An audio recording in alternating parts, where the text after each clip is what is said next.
Una sala del Palacongressi stracolma di gente ha accolto ieri sera l'ex guardasigilli Angelino Alfano per la presentazione del suo libro La mafia uccide d'estate, edito da Mondadori. La presentazione, in effetti, era prevista una settimana fa, ma le incombenze di governo e la crisi europea lo hanno costretto a posticipare la presentazione della fatica letteraria. Interpellato dai giornalisti, il segretario nazionale del PDL ha ribadito la sua posizione politica sul governo Monti e l'Europa. Questa è stata una manovra prevalentemente di sacrifici e noi intendiamo invece adesso lavorare insieme al governo per lo sviluppo dell'Italia.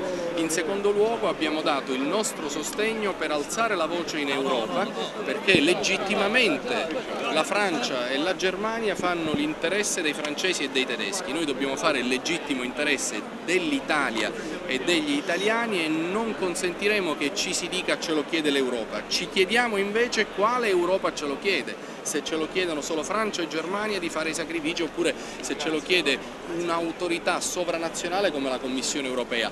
Per noi è importante saperlo perché vogliamo essere coloro i quali alimentano il sogno dei padri fondatori dell'Europa, ma dicono no ad una Europa che chiede sacrifici non a titolo europeo ma a titolo di alcuni paesi nei confronti degli altri. E sul decreto svuota carceri presentato dall'attuale ministro della Giustizia Paola Severino, l'onorevole Alfano sembra convinto. Un modo per svuotare le carceri potrebbe essere quello di permettere a chi è vicino alla scarcerazione di tornare a casa, naturalmente sotto regime di sorveglianza.